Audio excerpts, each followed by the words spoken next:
set. Okay, ready for today's news conference. The Wildcats take on Louisville Saturday at noon on the SEC Network. And we'll turn it over to Coach to get started. Sure.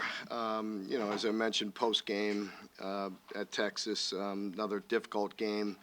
Very good football team on the road, very challenging environment.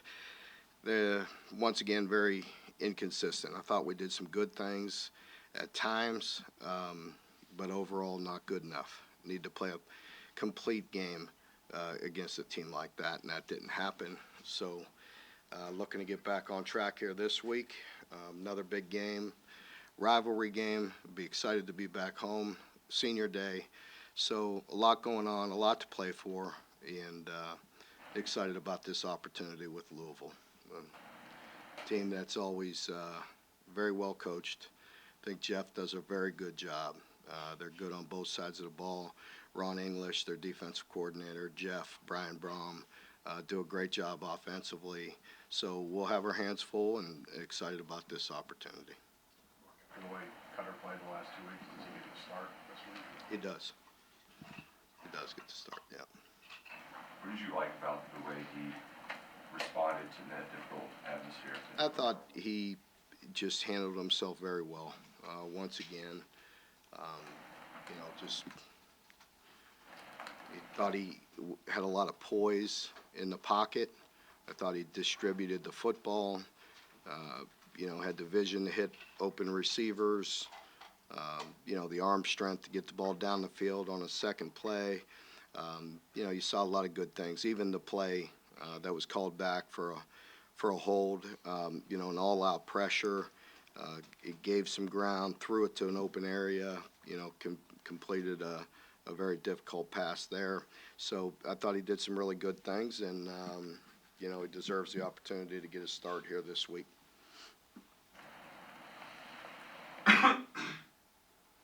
Mark, your players really get up for the Louisville game. I mean, going back to year 2, and stuff like that. What about this rivalry? How come, no matter, pretty much regardless of circumstance, you're able to get them ready to play? Yeah, I think it's been important. I think you heard me say that the first time we played them, and we hadn't done very much, and they were top 5, top 10 team at the time, and I never shied away from the importance of this game. Told you that day one, game one, and I'll say it again, again this year. It doesn't really matter what the records are or anything like that. I have a lot of respect for Jeff and the way he coaches and their program.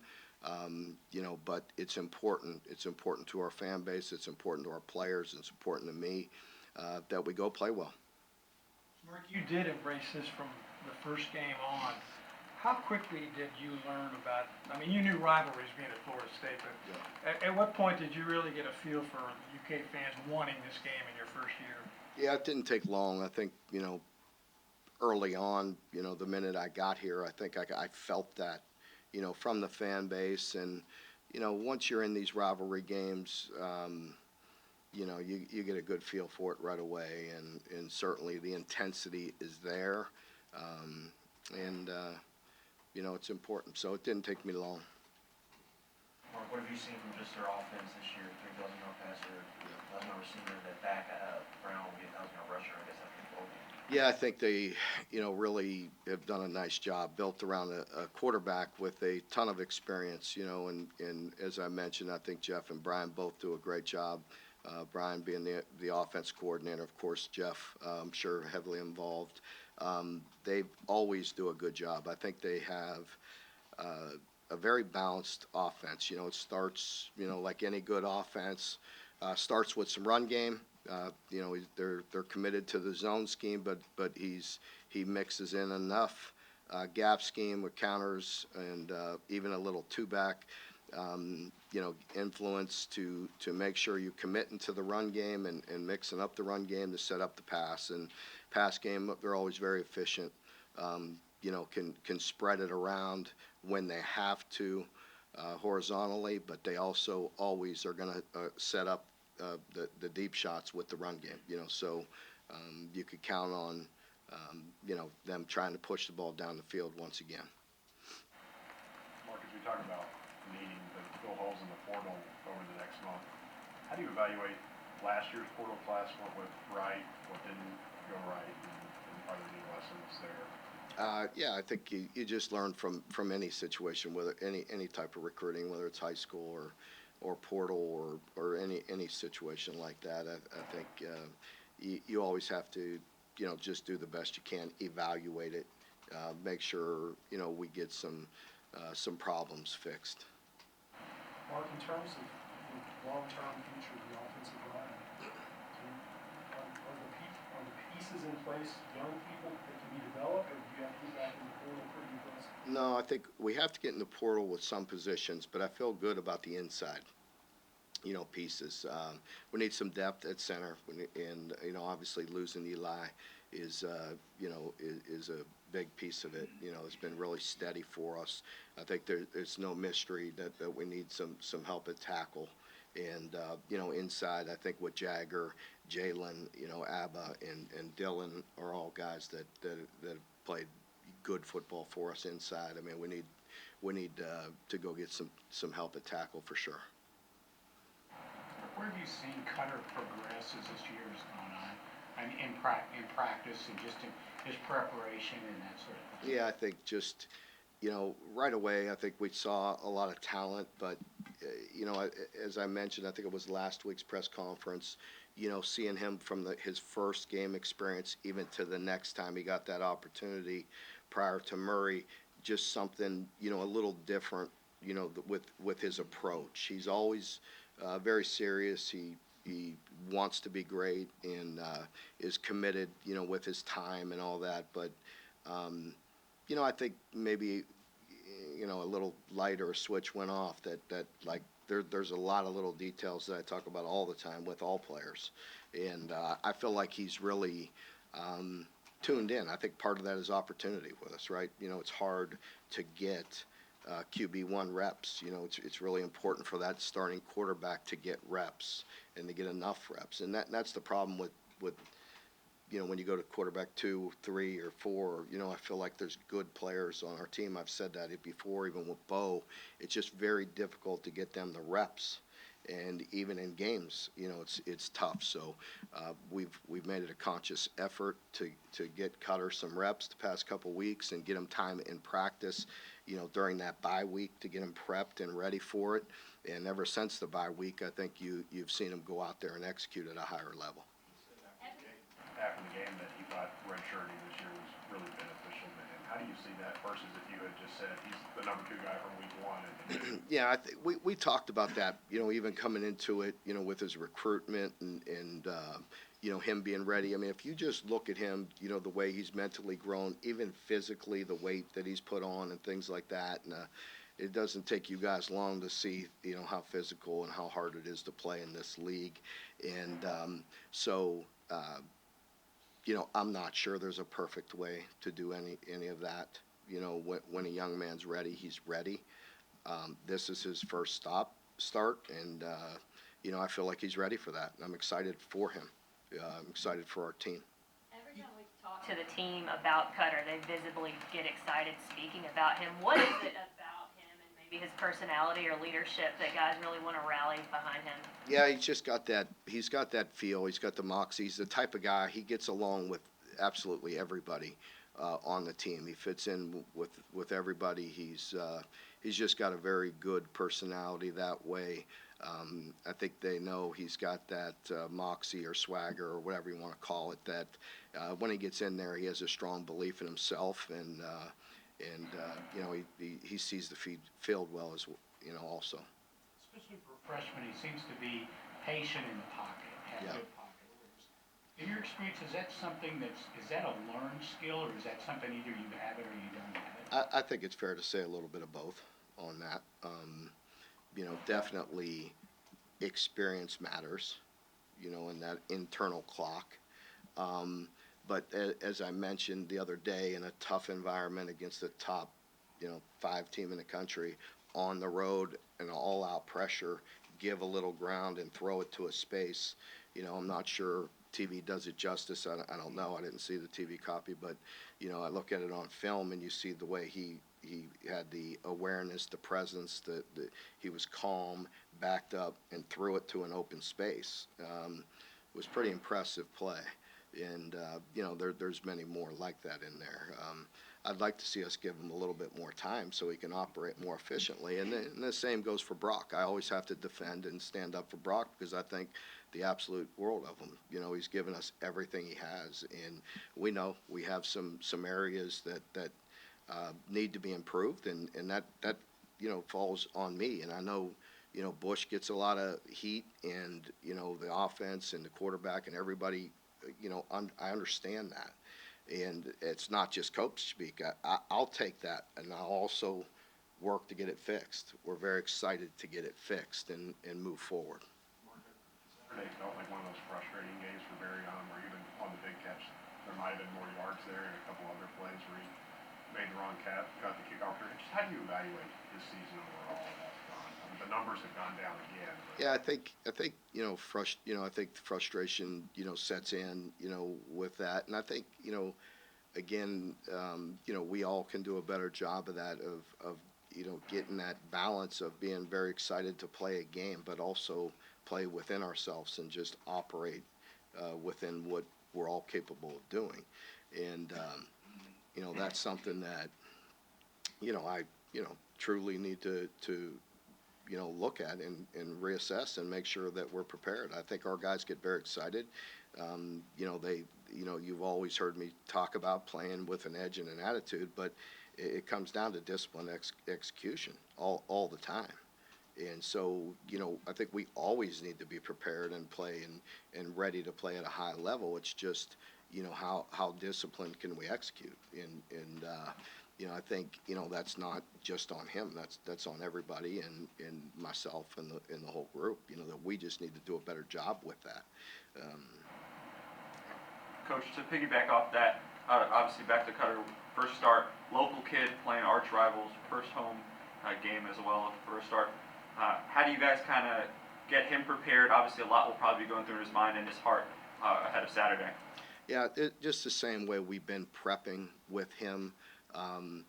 When Brock was down during the bye week, he got all the number one reps. Brock was hurt heading into the next week as well with Murray. So again, he got a lot of the number one reps and was prepared. I think that carried over to the game.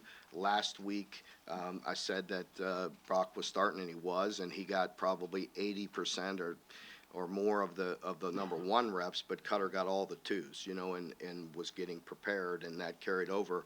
So for him, it'll be business as usual. Just get in there. He will be the starter. You've heard me comment about his demeanor for a long time, and I expect that to carry into this week. That he's very mature, he's very calm, you know what I mean, and I expect him to be the same way. Just go in there and play ball and trust the people around him. We have to make sure we have a good plan and try to protect them and get rid of the football and do the things necessary to play well around him. I'd say the same thing for Brock. It's not all on any one person. We have to do a good job around him. Mark, you haven't always put that decision out there for the opponent ahead of time. Did you feel like there was a benefit to go ahead and say we're going with Cutter? You guys are going to find out tonight anyway. I mean, truthfully, when he's under center today at practice, it's going to get out. I'm no fool. So I don't see any reason to withhold it. I think I've always been forthright with you guys. Sometimes I truthfully am going to not know until we work through it, and so it's actually not listed that way because I didn't tell Susan or Tony until we worked through it. It's not for any other reason other than we're working through things. Last night and into today, they're doing their job, we're doing ours. I didn't see them. I told Susan and Tony maybe 30 minutes ago, and they didn't have time to switch it. Mark, it's going to be the first cold weather game this season. Mm-hmm. Does that bring any additional challenges with the young quarterback? I think it does. It just makes sure it just does with the grip and with the ball and ball security and things of that nature. It does change. It is harder, and so we just got to work it. And we'll be out there all week, and we just got to make sure we do the best we can. It's the same for both teams. But we do have to be prepared for that. It is a little bit different. Mark, you were decided underdogs, obviously, going into last week's game, and yet middle of the second quarter in that environment, it's a 7-7 game. Have you been seeing more of the on-field leadership that you were talking about a few weeks ago when you felt like you needed more of that? Yeah, I think, I told you last week that I didn't think our team would have any problem being prepared and being ready. Now, executing all the way through the game and playing a perfect game. We had to play a good game. We had to play the best we had played all season, and that didn't happen. But I still love their attitude and their effort and the way they prepared, and I expect the same thing this week. Mark, could you talk just a bit about the Louisville defense for a second? It looks like they've got some players at each level now that I think they've taken a huge step forward. Yeah, I agree. Ron English has been around a long time. I really like Ron. I think he's a very good coach, very solid. You could see that with the way they play. They're just fundamentally sound. They play hard, and you have to beat them. You have to go win. Get them blocked, make them miss. Make tough throws and tough catches. The whole deal. Same thing. We're used to it. We play a lot of good defenses, and this will be another one. As we talk about recruiting, filling holes in the portal, how do you feel about keeping your best guys? You've only lost one starter since the portal came open. How do you feel about that? Yeah, we've been very successful at that, but it's always a different time and a different age, and we will get into all that. Behind the scenes, we have to, anticipate, look at things, have a feel, for that. Quite honestly, we need some attrition, but obviously we want to keep our best players here and build that foundation and take care of those players, and then go out and supplement and bring in some as well. Last week you said you were excited about the challenge that's coming ahead in December. Structurally, is there any reinforcements coming? I know you talked a lot about the challenges of fundraising and that sort of deal. Are there things happening behind the scenes to structurally change how you all handle NIL in the portal? Yes, we're in a better position right now than I've ever been, and so hopefully that'll carry over. That doesn't mean it's an end-all be-all, but we've worked hard behind the scenes to put ourselves in a position to try to catch up. I was going to ask me, obviously, what in the season that Chip envisioned for himself. What do you think he got out of this season? So Chip, pardon? Well, Chip was injured 90%, 80% of the season, so it's pretty hard to truly get a great evaluation of somebody that, really had 2 injuries that were pretty tough. and for you guys, how much of that shift, what you guys had to do running backs? Obviously, a lot of us expected he was going to have a pretty big piece of that. Yeah, I mean, it is what it is. We had to deal with it, and I think one thing that came from it is you saw Jamarion, with Demi. I felt like we knew what we had in Demi, and Demi gave it everything he has, and still he gives us everything all the time, and really appreciate Demi and the role that he had. And then with Jamarion, you saw a youngster, get pushed into some playing time, and we saw some real ability there. Mark, how did you think your defense played when you went back and looked at the film? It was hit and miss, just kind of how I felt after the game. I felt like it was going to be hard, and it was one of those games, as I mentioned, Coach White, Brad does a great job, but we just felt like we were going to maybe take some shots, if you will, take some chances, and sometimes it worked and sometimes it's going to backfire. When you play a really good team like that and a good play caller, there's going to be some hit and miss. And again, that going into it, give them some credit. They can make you miss. They blocked really well. They picked up a lot of different pressures. They can make you miss, and the quarterback did a nice job at times, just hitting his check downs and moving the chains, and so it was a tough task. How would you evaluate Dion's year? Sometimes he's always a guy who draws a lot of attention, so it's kind of hard for us to tell. Yeah. Again, I don't want to get into summarizing any one player, what they did or didn't do. That's not fair to any of them. But Dion's a great player and a great leader, and has given us everything he can. I think he would be like any player on the team, saying that there was some good and some things that you could improve on. But I could say that about anybody. I think he did a really good job of trying to battle through not being 100%, without, trying to make excuses for him, but that's just keeping it real. It's just like, Brock, when I, tried to, defend him when he wasn't 100%. And Dion went through some problems injury-wise where he wasn't quite 100%. Is it fair to say a lot of the other guys around them have stepped up? Yeah, I did. Trayvon in particular, I thought, Ox, I thought really had a fantastic, game this past week, and Trayvon's been playing exceptionally hard, doing some really good things. So, it was good to see those guys stepping up. Coach, What are you seeing from Willie Rodriguez? Willie, you're seeing a very talented young player. I think, he gives us some size, some much needed size at that position, with his height and his weight. He's physical, but, he can make some people miss, make tough catches, so he's been playing good. Coach, you talked about the transfer portal, but obviously National Signing Day is just a couple weeks away.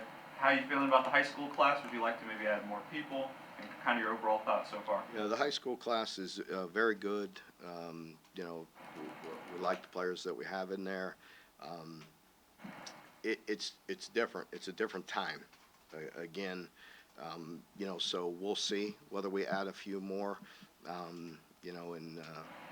We've got to continue to massage the numbers, and try to hit it, right on the head. You got the departures, you got your seniors, you got guys that may leave. You may have some guys that maybe need to leave and find some places where they could get more playing time. There's a lot of moving pieces, so we'll continue to work through that. The moving up signing day means you won't be going on the road anymore? Yeah. Will you miss that part of the Yeah, so it's so strange, so, also, on that note, it really sucks that we're not going to a bowl game, because normally December is completely the most busy month of the year for me. As soon as we're done, in years past, they didn't even have the dead week, but now because of the portal, we have to, the first week is to get your own house in order. Who's coming back, talk to your players, see what the plans are. So they give us that week, and then normally you were right on the road. 2 or 3 years ago, I was on the road on Sunday, get done on Saturday and hit the road and then come back and bowl prep, and very, very hectic, living on a plane. It'll be much different this year. I can't answer that because I haven't gone through it yet, but it'll be much different, but equally as busy, just not in a plane. Because you have to, again, work on your own roster, figure out what's going on there, sign the guys on the 4th, which is very strange, and then hit the portal. The portal opens on the 9th, so there'll be a lot going on. Do you all have a good idea of your guys versus, do you have any idea on who's going to be in that portal when it opens December 9th? No, I mean, no. We all, listen, it's part of the game. I don't know, somebody just brought up the fact, but like we've lost one portal starter, and again, that was kind of mutual. He was offered a lot of money, and I said, you ought to go take that. You know what I mean? And I felt like it was a position where we had some depth at the time. So, we've been fortunate. That's not to say it's always going to stay that way. Whatever it is, nobody needs to panic. Like, we have an opportunity to get this roster fixed and work hard, and that's my plan, to work hard, to get the pieces in place. I've worked hard to get resources in place, and I have to do that. We have to get it done. So that's the plan. Well, you know how most coaches feel about the portal. I'm sure it's the same way, but do you still enjoy going on the road, recruiting, talking to the parents and the high school coaches, or has the portal altered that for you? No, I absolutely love doing that. That is when you get to know your players the most. When your incoming guys, when you get to go to their home and sit in there and visit with them. But that has changed. That's gone. So, you know, and the head coaches, we're not allowed to go out in the spring. So it's totally different for us right now. Okay, folks, thank you very much, appreciate it. Thanks.